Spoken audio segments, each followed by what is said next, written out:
Let's to nature. بسم اللہ الرحمن الرحیم۔ شروع اللہ کے بابرکت نام سے جو بڑا مہربان اور نہایت رحم کرنے والا ہے۔ السلام علیکم۔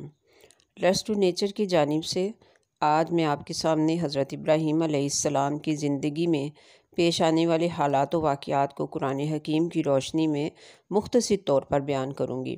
یقیناً یہ حالات و واقعات آپ نے پہلے بھی سنے ہوں گے، لیکن ایمان کا تقاضا یہ ہے کہ ان کو بار بار سنا جائے۔ ہمارے انبیاء کرام، صحابہ کرام اور سب صالحین کے بارے میں ہمیں کچھ نہ کچھ معلومات ضرور ہونی چاہیے، اور پھر یہ معلومات آگے ہمارے بچوں میں بھی منتقل ہونی چاہیے۔ بسم اللہ الرحمن الرحیم۔ اپنے ٹاپک کی طرف آتے ہیں کہ حضرت ابراہیم علیہ السلام اللہ کے برگزیدہ نبی اور پیغمبر ہیں۔ ان کو خلیل اللہ یعنی اللہ کا دوست کہا جاتا ہے۔ تقریباً 4000 سال قبل عراق میں پیدا ہوئے۔ 3 بڑے مذاہب یہودیت، عیسائیت اور اسلام کے عظیم پیغمبروں میں سے ایک ہیں۔ یہودی اور عیسائی بھی حضرت ابراہیم علیہ السلام کو اپنا پیشوا مانتے ہیں۔ دین اسلام میں ان کو بڑی قدر کی نگاہ سے دیکھا جاتا ہے۔ چنانچہ قرآن کریم کی 14ویں سورت سورہ ابراہیم انہی کے نام سے موسوم ہے۔ اللہ تعالیٰ نے قرآن حکیم میں متعدد جگہوں پر حضرت ابراہیم علیہ السلام کے احوال و اوصاف بیان فرمائے ہیں۔ اللہ تعالیٰ نے قرآن کریم میں انہیں امت اور امام الناس کے لقب سے پکارا ہے، اور انہیں متعدد مرتبہ حنیف بھی کہا ہے۔ قرآن کریم میں انہیں مسلم بھی کہا گیا ہے۔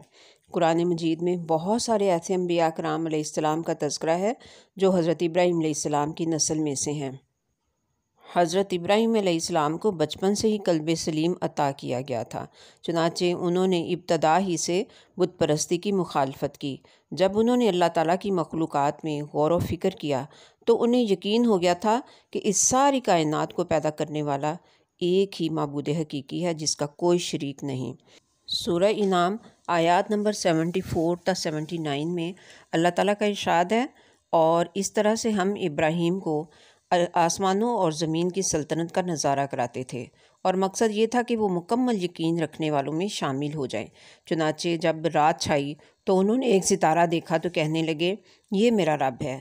پھر جب وہ ستارہ ڈوب گیا تو انہوں نے کہا کہ میں ڈوبنے والوں کو پسند نہیں کرتا۔ پھر جب انہوں نے چاند کو چمکتے دیکھا تو کہا کہ یہ میرا رب ہے۔ تو جب وہ بھی ڈوب گیا تو کہنے لگے، اگر میرا رب مجھے ہدایت نہ دے تو میں یقیناً گمراہ لوگوں میں شامل ہو جاؤں گا۔ پھر جب انہوں نے سورج کو چمکتے دیکھا تو کہا کہ یہ میرا رب ہے، یہ زیادہ بڑا ہے۔ پھر جب وہ گم ہوا تو کہا، اے میری قوم، جن جن چیزوں کو تم اللہ کی خدائی میں شریک قرار دیتے ہو میں ان سب سے بیزار ہوں۔ میں نے تو پوری طرح سے یکسو ہو کر اپنا رخ اس ذات کی طرف کر لیا ہے جس نے آسمانوں اور زمین کو پیدا کیا ہے، اور میں شرک کرنے والوں میں سے نہیں ہوں۔ ناظرین، آپ نے دیکھا کہ یہ ساری گواہی قرآن حکیم نے حضرت ابراہیم علیہ السلام کے بارے میں دی ہے۔ جب حضرت ابراہیم علیہ السلام نے مرنے کے بعد دوبارہ سے زندہ ہونے کی بابت سمجھنا چاہا تو اللہ تعالیٰ نے پرندوں کی مثال سے انہیں یہ سمجھایا، جیسا کہ اللہ تعالیٰ نے سورۃ بقرہ آیت نمبر 260 میں بیان فرمایا ہے۔ اور اس وقت کا تذکرہ سنو جب ابراہیم علیہ السلام نے کہا تھا، میرے پروردگار، مجھے دکھائیے کہ آپ مردوں کو کیسے زندہ کرتے ہیں۔ تو اللہ تعالیٰ نے کہا، کیا تمہیں یقین نہیں؟ تو کہنے لگے، یقین کیوں نہ ہوتا، مگر یہ خواہش صرف اس لیے کی ہے تاکہ میرے دل کو اطمینان حاصل ہو جائے۔ تو اللہ نے کہا، اچھا تو پھر 4 پرندے لے لو اور انہیں اپنے ساتھ مانوس کر لو، پھر ان کو ذبح کر کے ان کا ایک ایک حصہ ہر ایک پہاڑی پر رکھ دو، پھر ان کو بلاؤ تو وہ چاروں تمہارے پاس دوڑے چلے آئیں گے۔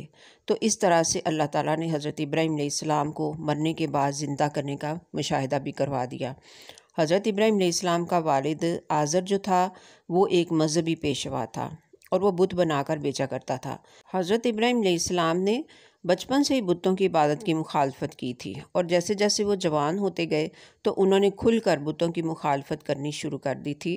تو پھر اس کے نتیجے میں ان کو قتل کرنے اور گھر سے نکال دینے کی دھمکی بھی دی گئی تھی۔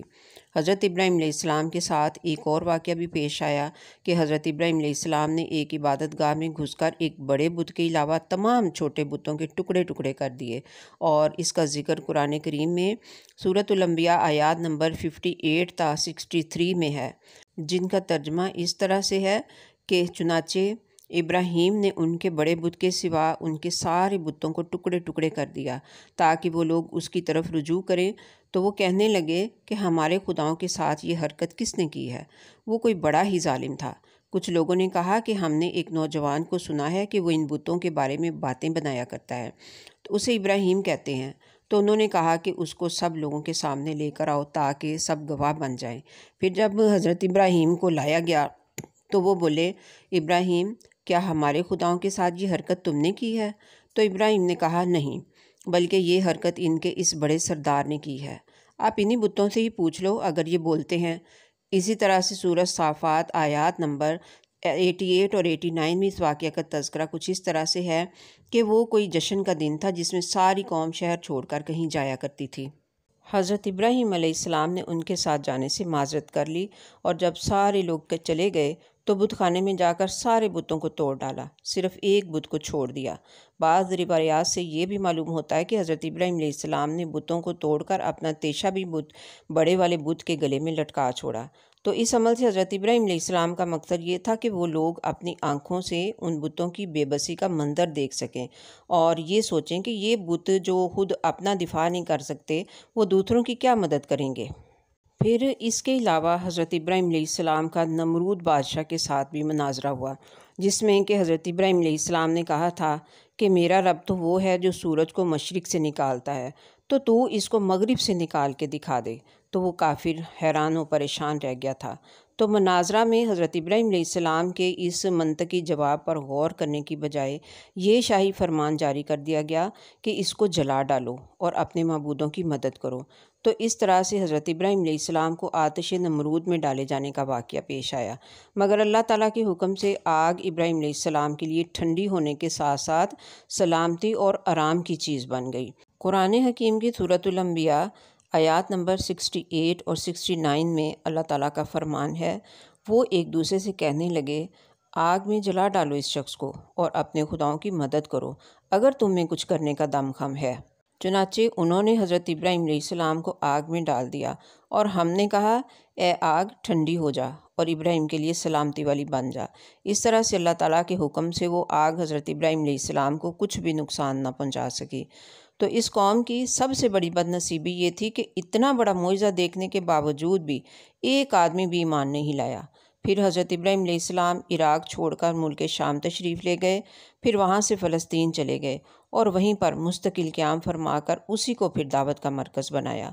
ایک دفعہ حضرت ابراہیم علیہ السلام اپنی بیوی حضرت سارہ علیہ السلام کے ہمراہ مصر تشریف لے گئے، تو وہاں کے بادشاہ نے حضرت حاجرہ علیہ السلام کو حضرت ابراہیم علیہ السلام کی اہلیہ حضرت سارہ علیہ السلام کی خدمت کے لیے پیش کیا۔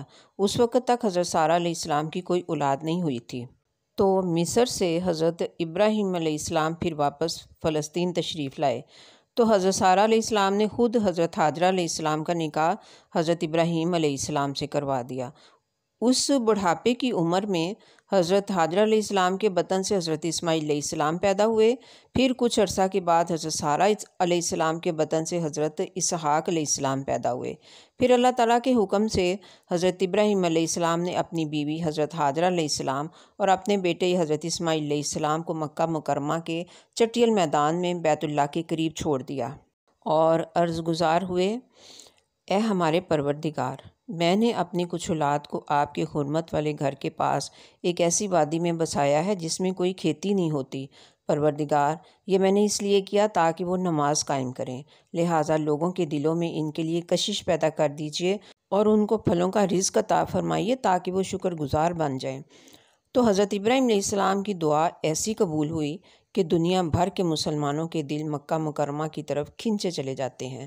ہر مسلمان کی یہ خواہش ہوتی ہے کہ کم از کم وہ ایک مرتبہ اللہ تعالیٰ کے گھر کی ضرور زیارت کر لے، اور پھلوں کی افراد کا تو یہ عالم ہے کہ دنیا بھر کے پھل بڑی تعداد میں وہاں پر موجود ہوتے ہیں۔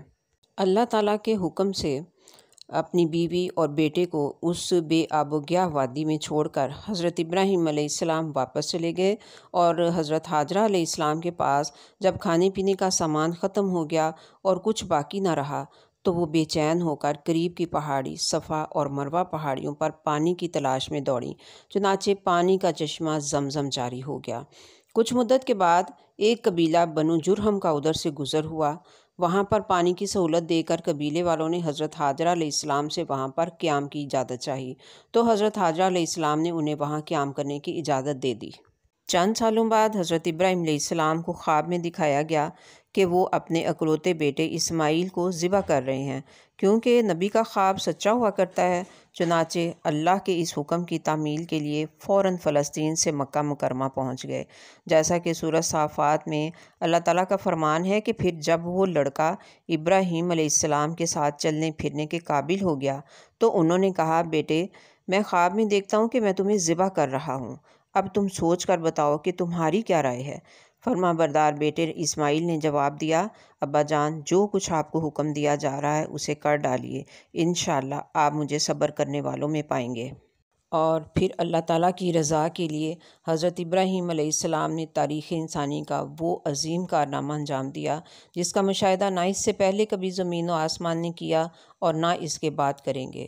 اپنے دل کے ٹکڑے کو منہ کے بل لٹا دیا، چھری تیز کی، آنکھوں پر پٹی باندھی اور اس وقت تک پوری طاقت سے چھری اپنے بیٹے کے گلے پر چلاتے رہے جب تک کہ اللہ تعالیٰ کی طرف سے یہ صدا نہ آ گئی کہ اے ابراہیم تو نے خواب سچ کر دکھایا، ہم نیک لوگوں کو ایسا ہی بدلہ دیتے ہیں۔ سورۃ صافات۔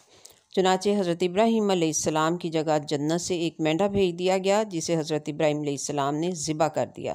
پھر اس واقعہ کے بعد سے اللہ تعالیٰ کی رضا کے لیے جانوروں کی قربانی کرنا خاص عبادت میں شمار ہو گیا۔ چنانچہ حضرت محمد صلی اللہ علیہ وسلم کی اس امت کے لیے بھی ہر سال قربانی نہ صرف مشروع کی گئی بلکہ اس کو اسلامی شعار بھی بنا دیا گیا، اور حضرت ابراہیم علیہ السلام کی اتباع میں حضور اکرم صلی اللہ علیہ وسلم کے طریقہ پر جانوروں کی قربانی کا یہ سلسلہ قیامت تک جاری رہے گا انشاءاللہ۔ اس عظیم امتحان میں کامیابی کے بعد اللہ تعالیٰ نے حضرت ابراہیم علیہ السلام کو حکم دیا کہ دنیا میں میری عبادت کے لیے گھر تعمیر کرو۔ چنانچہ باپ بیٹے نے مل کر بیت اللہ شریف یعنی خانہ کعبہ کی تعمیر کی، جیسا کہ سورۃ البقرہ آیت نمبر 127 میں اللہ تعالیٰ کا فرمان ہے، اور اس وقت کا تصور کرو جب ابراہیم علیہ السلام بیت اللہ کی بنیادیں اٹھا رہے تھے اور اسماعیل ان کے ساتھ شریک تھے، اور دونوں ہی یہ کہتے جاتے تھے کہ اے ہمارے پروردگار ہم سے یہ خدمت قبول فرما لے۔ بیت اللہ کی تعمیر سے فراغت کے بعد اللہ تعالیٰ نے حکم دیا کہ لوگوں میں حج کا اعلان کر دو۔ حضرت ابراہیم علیہ السلام نے حج کا اعلان کر دیا تو اللہ تعالیٰ نے حضرت ابراہیم علیہ السلام کا اعلان نہ صرف اس وقت کے زندہ لوگوں تک پہنچا دیا بلکہ عالم ارواح میں تمام روحوں نے بھی اس آواز کو سنا۔ جس شخص کی قسمت میں بیت اللہ کی زیارت لکھی تھی اس نے اس اعلان کے جواب میں لبیک کہا۔ سورۃ الحج میں اللہ تعالیٰ کا فرمان ہے، اور لوگوں میں حج کا اعلان کرو کہ وہ تمہارے پاس پیدل آئیں اور دور دراز کے راستوں سے سفر کرنے والی ان اونٹنیوں پر سوار ہو کر آئیں جو لمبے سفر سے دبلی ہو گئی ہوں۔ تو ہر سال آپ دیکھتے ہیں کہ دنیا کے کونے کونے سے لاکھوں لوگ حج کا ترانہ یعنی کہ لبیک پڑھتے ہوئے مکہ مکرمہ پہنچ کر حضور اکرم صلی اللہ علیہ وسلم کے بتائے ہوئے طریقہ پر حج کی ادائیگی کر کے اپنا تعلق حضرت ابراہیم علیہ السلام اور حضرت اسماعیل علیہ السلام کی عظیم قربانیوں کے ساتھ جوڑتے ہیں۔ اسی لیے حج کو عاشقانہ عبادت بھی کہتے ہیں، کیونکہ حاجی کے ہر عمل سے وارفتگی اور دیوانگی ٹپکتی ہے۔ حج اس لحاظ سے بڑی نمایاں عبادت ہے کہ بیک وقت روحانی، مالی اور بدنی تینوں پہلوؤں پر مشتمل ہے، اور یہ خصوصیت کسی اور عبادت کو حاصل نہیں۔ الحمدللہ حضرت ابراہیم علیہ السلام کے احوال زندگی پر مختصر ٹاپک جو ہے وہ اپنی اختتام کو پہنچا، تو ملتے ہیں پھر نیکسٹ انشاءاللہ۔